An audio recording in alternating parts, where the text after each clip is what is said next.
Time check guys, 7:30 ng umaga guys. Bago uminit ang loob ng greenhouse guys, ay i-check natin yung ating mga succulent.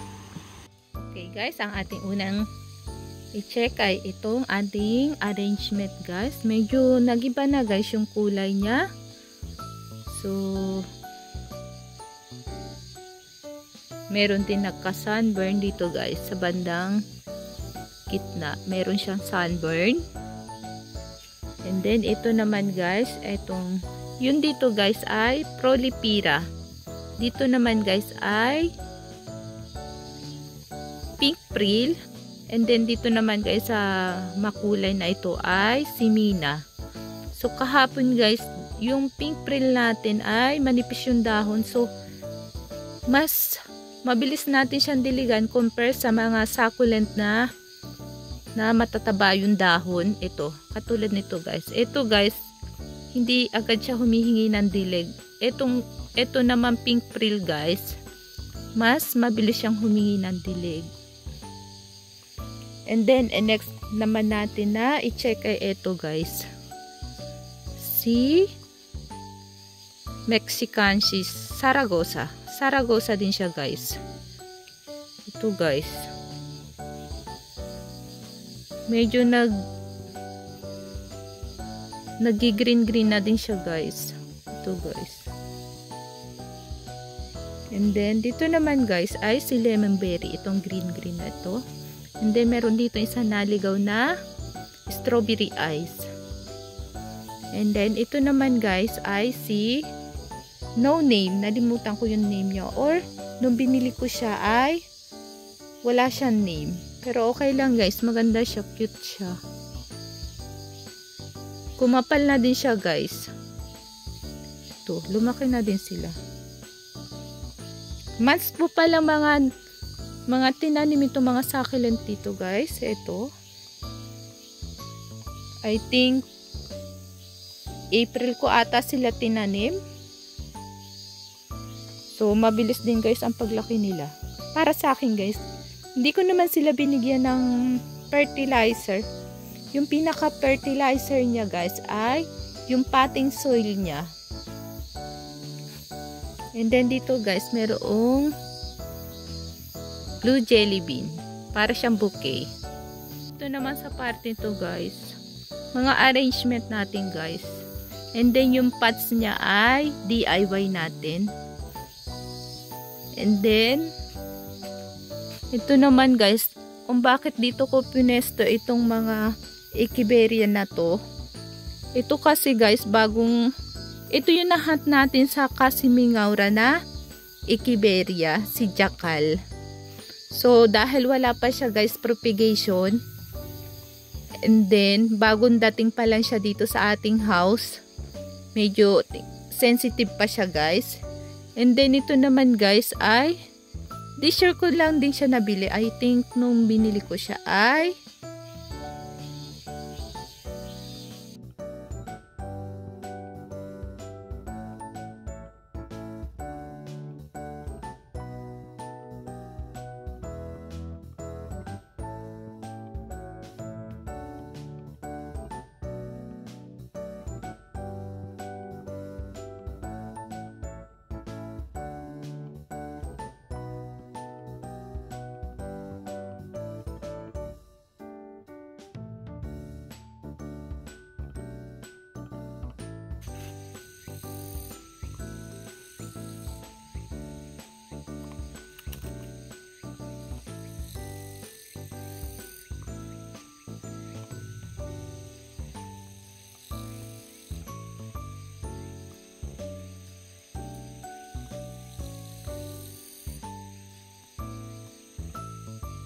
Oh.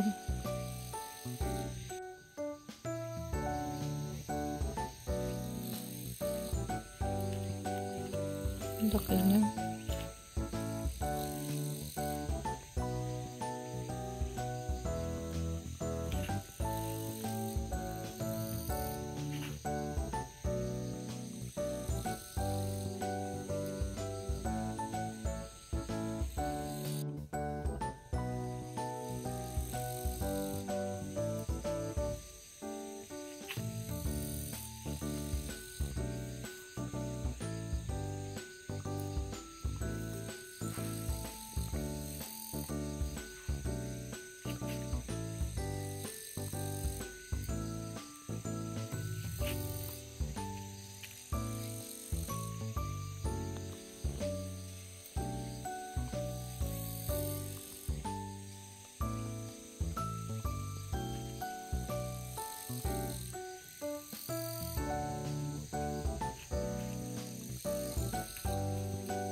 Guys, ito nga pala yung ating raindrops. Ito guys.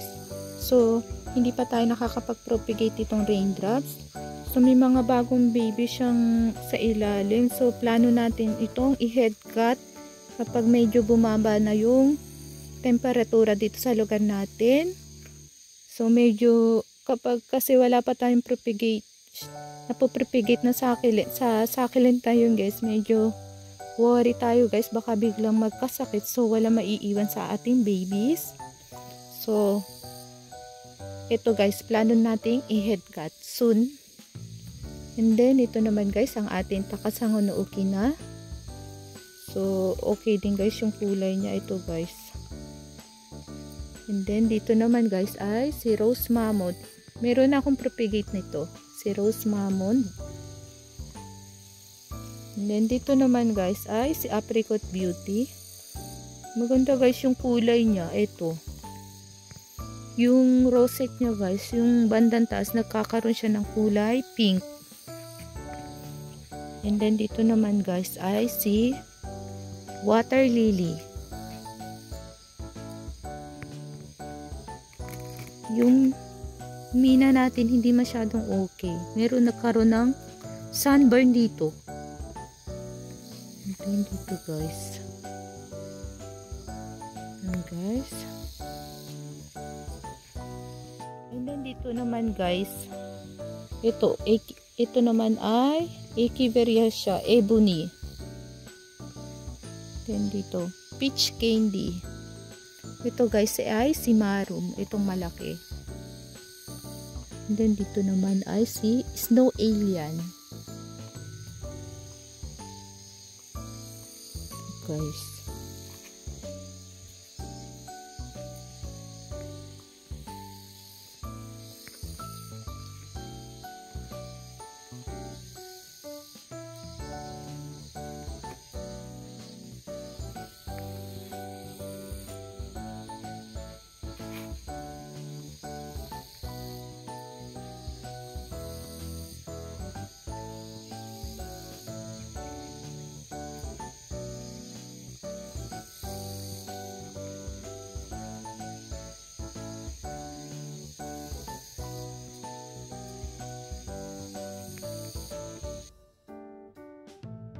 Guys, kung napapansin nyo guys, yung mga succulent natin dito ay hindi na sila ganong kadikit-dikit. Dahil nga guys, sobrang init ng panahon dito. Medyo binigyan natin sila ng space.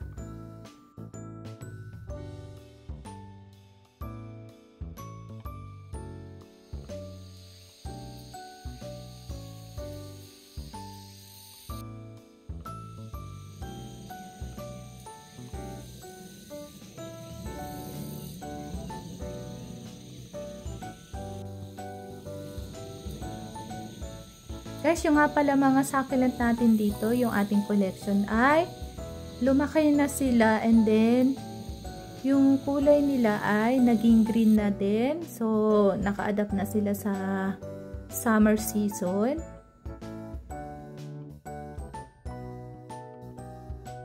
Baka guys, sa susunod natin na update ay mag-iba na rin ang mukha nila guys, dahil dito guys, by month of September, bababa na ng konti yung temperatura. So, yung ating mga succulent ay mag-iiba din ng hitsura.